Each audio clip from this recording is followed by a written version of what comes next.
I have chargers if you need a charger over there. No, I have some. Yeah, go ahead and borrow them. Yeah, take that.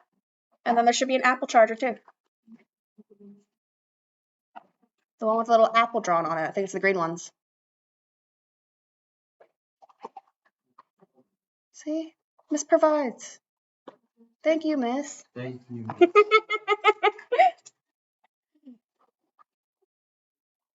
Yeah?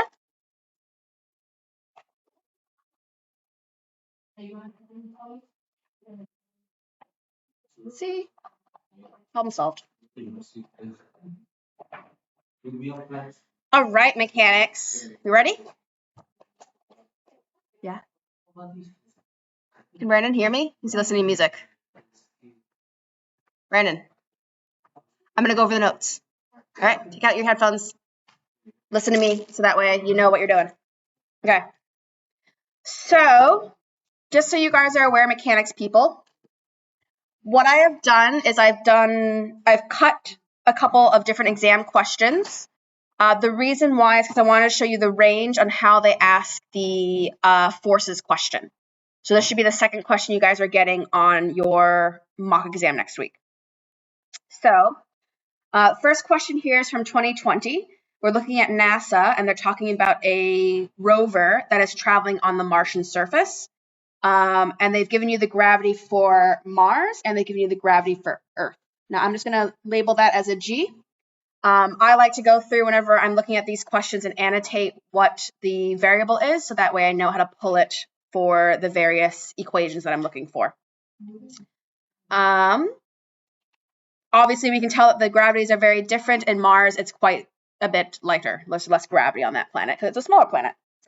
The first question here is to define mass and weight. Do you guys know what the difference is between those two? Yeah, John. Weight is caused by the effect of gravity. Yeah, so weight is caused by the effect of gravity. What is then mass? Its mass doesn't change. You're right, the mass doesn't change, and mass is a reference to the amount of matter. So I'll write that down. So mass is referring to the amount of matter. And we annotate this as kilograms. And then weight is the force of that matter.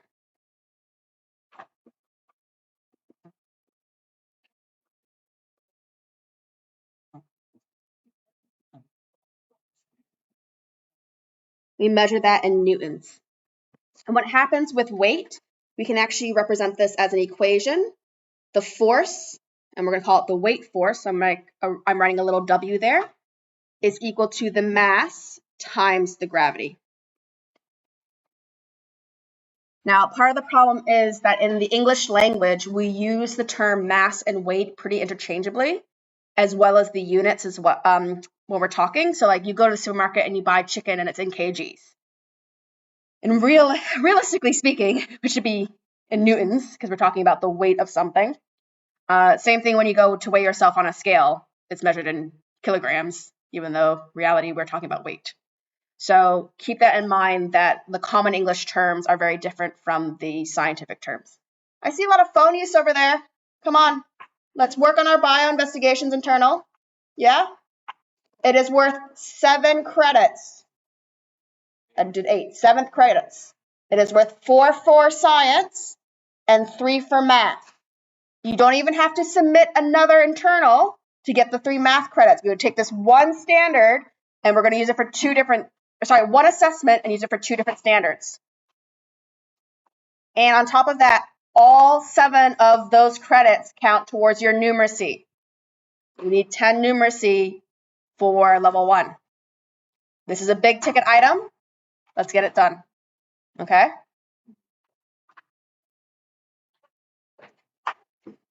All right. Next question here is asking us to explain, what does this 10 newtons per kilogram mean?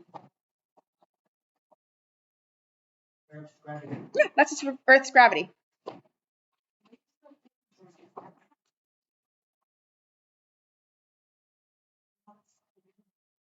All right. last question here is they want us to calculate the weight force of the Mars vehicle when it's on Earth and when it is on Mars. They've given us the mass of the vehicle, so the amount of matter that vehicle is, and they want us to look at the two different weights. So something important to keep in mind is that the mass will not change because the mass is talking about matter, whereas the weight can change because the weight is influenced by gravity. So if we do the math here, if I wanted the force on Earth, it'd be 2,000 kilograms times 10 newtons per kilogram. My kilograms cancel out, and my force should be 25,000 newtons. Are we agreed on that matter? Yeah? All right. Next one then is on Mars. So a little bit, we need a calculator for this guy. All right. So same calculation. 2,500 times 3.7. So let's get my calculator. 9,250. Thank you.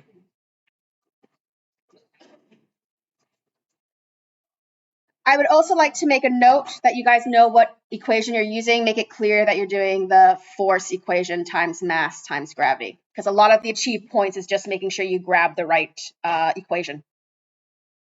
Yeah. Cool. Is it gravity or weight? Gravity is what we've multiplied it by, so that way we get weight. So the FW is representing weight. Ah, so Yeah, so I call this one weight. The reason why I call it FW is it's the force from the weight. Cool. All right, let's look at how the marking schedule broke down those points, and also to make sure I haven't forgotten something. So I've put it on my Google site. We're under forces. And like I said, we're using 3 different exams to kind of cover the content for today. So looking at the 2021. And this was question number 3. All right, so unfortunately this one wasn't a high point value question because it wasn't a terribly difficult question. The achieved for that first one we were talking about definitions was 1 point, and it was for either of those definitions. If you're not sure, take a guess. And you basically had 2 opportunities for that. Even if you wrote the same definition twice, because you're like, I don't know what the definition is, but I know one of them must be this, and I don't know which one it is for, just repeat yourself, because you can at least get 1 point. All right. So, that is a weird question how they did that. So in this case, we just wrote down Earth's gravity, but they actually wanted more to it. So I didn't realize that's what they were wanting. So they were wanting for every 1 kilogram of mass, the weight force is 10 newtons on Earth. I have to say that's the first time I've seen that. So this is not a very nice question. So we'll copy that down. So for every 1 kilogram, it's 10 newtons of force. So let's go back and write that down. And that makes sense. You see how that's per kilogram, 10 newtons.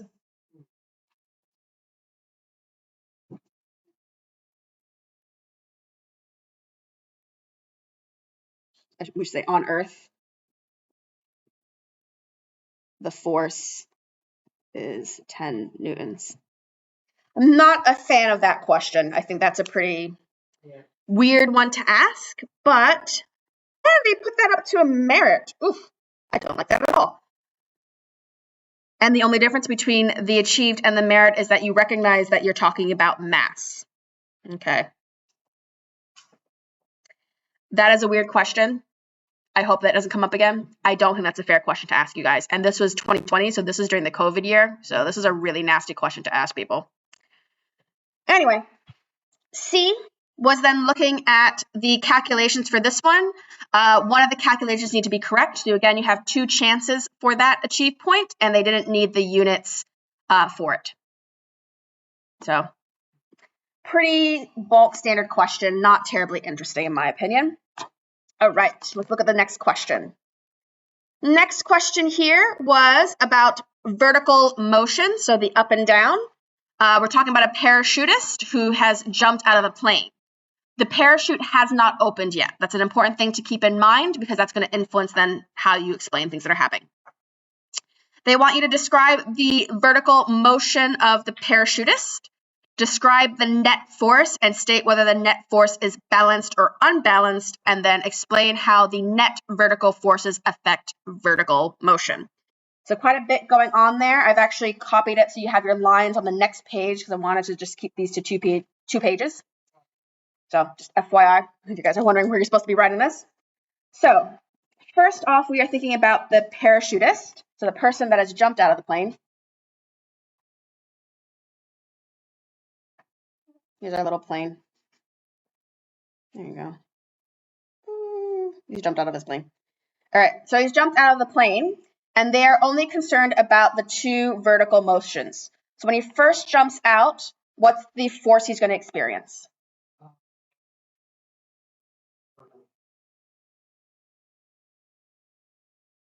Talking about force, gravity. And that's gravity that's going to be pushing him down. So he's going to start falling. And the type of motion that he's going to experience is going to be acceleration. Because when we look at these forces here, they are not balanced because there's nothing opposing him just yet. So he's going to accelerate. So this is when he immediately gets off. Huh? So this is He immediately gets off the plane. And then as he's traveling down, so we'll draw another image of him. Gravity's still pushing him down, but what's now going to start building up and pushing against him? Air resistance. So that's going to be the opposing force.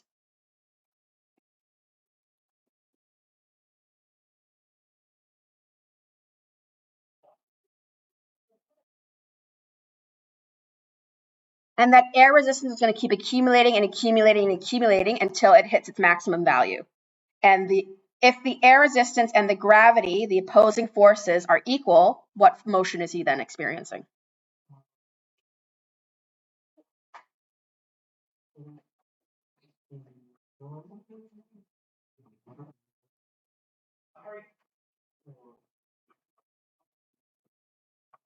The net force is equal to 0. Does he stop moving then? No. Can he stop mid-flight? No. He's moving at a constant speed.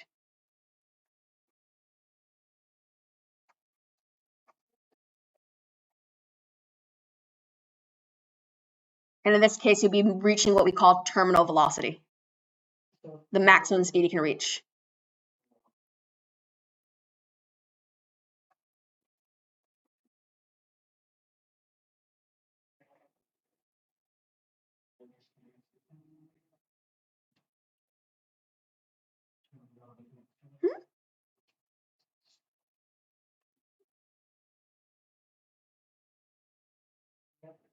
Yep. All right, let's see what else they had on those bullet points. So describe the vertical motion. We've talked about it. We've described the net vertical force and whether they are balanced or unbalanced. We need to add that detail. So in this example here, when he first jumps out of the plane, the gravity force is greater than the air resistance. So we know our net force does not equal 0. And this is an example of one that is unbalanced. Which one? The first one. Oh, yeah. Yeah. The second one here, the air resistance and the gravity are now equal. The net force is 0. So this one is an example of balanced forces.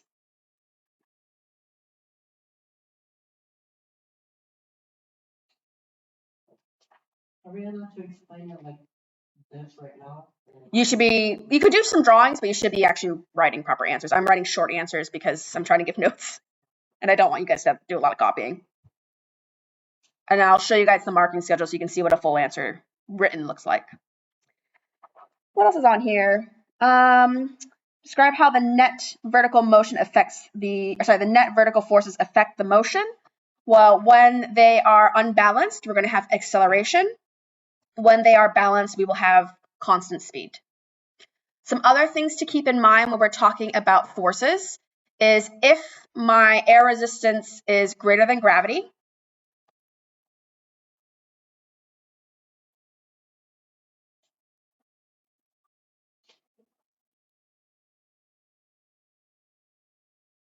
that's then going to cause deceleration, which is what happens when he opens up the parachute. Yeah? When an object isn't moving, the forces are balanced. In this case, it'll be unbalanced. And then if it's not moving, because we've gotten to the ground, there are no forces. Actually, they should say the balanced forces again. Because in theory, when he gets to the ground, standing on the ground like that, gravity's pushing down, but the support force is pushing up. So he stands on the ground and he's motionless.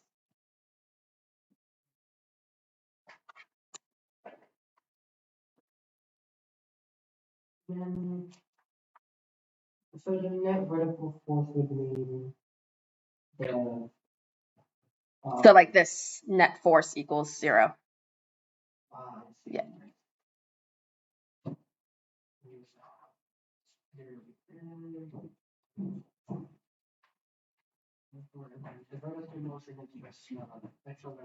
Yeah. So we're talking about acceleration, deceleration, those sort of things.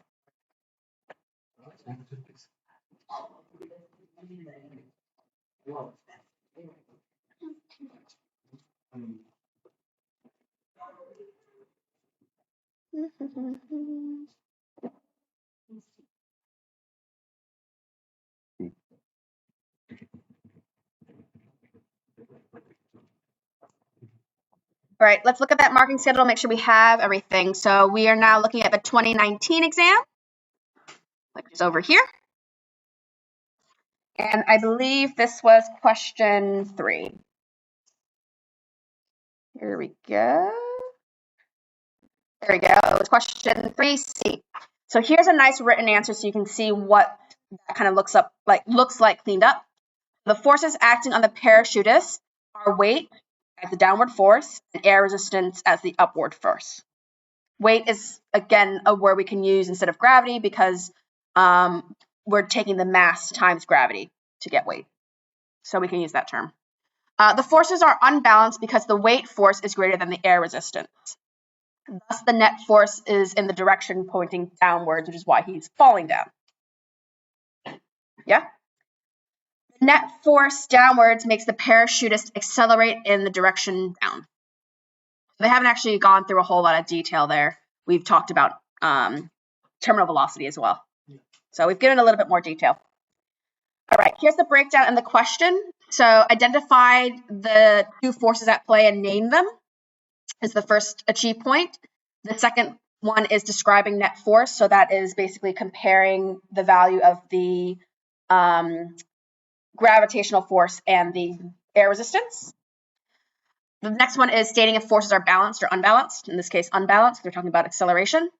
And noting that the motion is acceleration. If you make any mention of those things, you can get an achieve point. The merit then is taking it one step further because now you're actually looking at the 2 forces in relation to each other and understanding that weight is greater than air resistance when he first jumps out of the plane. The other way you could get that merit point is explaining that an unbalanced force is a non-zero force. So anything that doesn't equal 0 is not balanced. So those are both merit points on their own. And the last one here is that full answer. So understanding that weight, and you can see here what I was saying, gravity is also a fair term to use if you want to use gravity instead of weight, is greater than air resistance. You could also use the word drag as another word for air resistance. Drag is a nice general term because we can use drag when we're talking about water as well. So it's up to you. And this one, again, referring to that the downward force pushes the parachutist down to the ground. Cool. Makes sense? Yeah, this one actually go up to excellent, so that's a good way to see how it goes. So these are probably the trickier of the physics questions. A lot of the physics questions are very math-based and very easy then to get the excellence, but here are your justification questions that you need to be prepared for as well. All right, last one here that we're talking about is a different example, and I picked it specifically because it has horizontal forces instead of vertical forces. The last 2 questions were both vertical forces. So we're talking about someone named Willow and her mountain bike.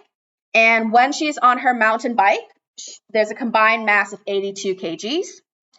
And she accelerates at the start of the race. So she is pushing her bike forward to start moving. So this is a horizontal force, which is quite different. They want you to calculate the net force on the bike and the rider when she's accelerating. And they want to talk about the horizontal forces in this case. So you use the same equation, F equals mass, and this times acceleration in this example. Gravity is another form of acceleration. So we're just swapping that out. And we have F equals 82 times 0.8, and then we can find her force. Thank you. So F equals 65.6 newtons. I always write down my units just in case. I know sometimes they don't care, but other times they do. All right, the next thing is we need to draw and label the arrows to describe what's happening with the force on her and the bike when she's accelerating. So we're thinking about the horizontal forces. Actually, we can talk about the vertical forces. Are they balanced? Yes. Yeah, because she's not floating up in the air. She's not falling through the ground. So we know that the gravity is pushing it.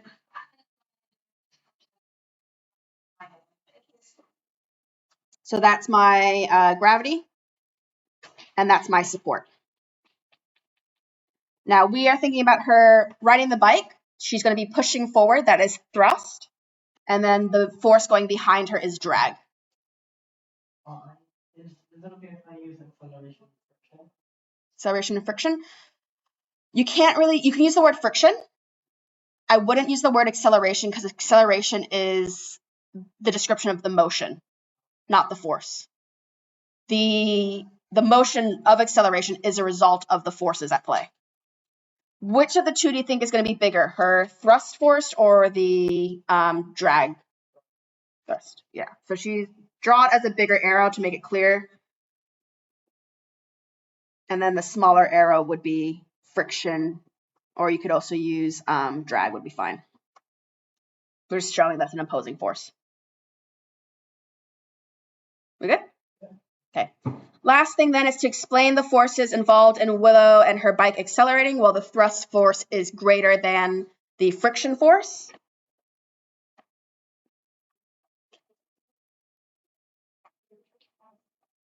And what that tells me is that the net force is not equal to 0.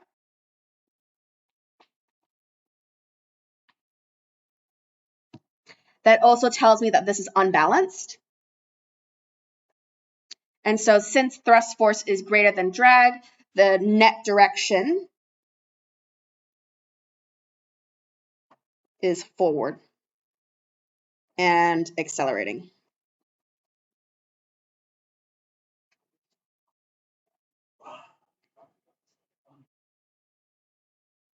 Cool. All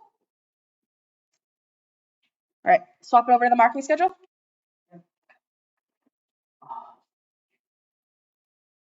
What's the, oh. Okay. All right, so we are now on the 2018 exam. It's good, you guys can see different year levels and how they've asked that question. That one's question 2. All right, so question 2 here, calculating her acceleration force as an achieved point. The drawing here, so states / draws 4 forces with correct labels or correct force pair relevant to the side. So making sure you show that thrust is greater than friction. So in this example here, they do want you to show the vertical forces as well as the horizontal. Cool. All right. Vertical forces are balanced as they are equal and opposite, and or shows that the diagram horizontal forces are unbalanced, thus thrust is greater than friction from the diagram. So that's a merit point. I'm surprised they're giving you a merit point just for drawing that diagram, but it is what it is. All right. Some more information that we are looking at. Whew, that's a tricky question because they weren't specifying that very well. So they want something that we have missed in our answer that they are asking for is noting that weight and support force are equal and opposite. We didn't write that in our answer for part 2. which I think is quite tricky because there's nothing that states in the question we want all forces. So like, I'm not too happy with this question, to be honest. So horizontal forces are unbalanced, net force equals 0 when accelerating. We have gotten that written down. That isn't achieved. Merritt is explaining that the unbalanced forces lead to a change in speed. And then the excellence here, having your labeled diagram, explaining the balanced and unbalanced forces to the change in speed and also in the direction as well, so going forward. So even though they did note that the weight and support force are equal and opposite, they don't seem to have it as part of the marking schedule on there, which is quite nice. Yeah, the bike is accelerating, meaning that the horizontal forces is not 0, thrust is greater than friction, the bike will accelerate to the left. Pick up speed. Cool. All right, questions, concerns, or comments about that? No. So this one is going to have less calculation, more writing, the forces question. For this next exam. In general, the forces exam is looking more at theory explanation than just doing the math. Okay? Cool. All right. That is it. You guys can go work on SciPad pages, or you can do some more practice questions that are related to forces. They are on No Brain Too Small. Cool. Huh? What do you mean the other practice? Oh, you can go on to on Google Classroom. It should be linked to my Google site. So go to Google Classroom, go to Science, go to, here we go, posted it, lesson number 3. And then go to my Google site. My Google site should have listed the SciPad pages to do as well. Yes, here we go. I'll put this onto that. So you can click on this link here, John, and it'll take you to the practice questions from No Brain Too Small. And these are the collated questions. So these are all like force-based questions. And you can skip the ones we've already done. And I'll put this onto our sheet here.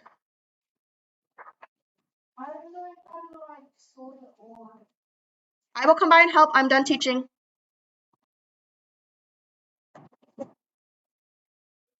Thank you. Let me make this the same size. That's too big. It's a better size. Yeah, you guys can still read.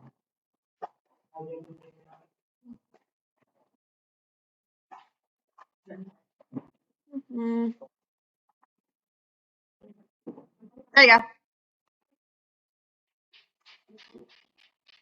That's Spotify. That.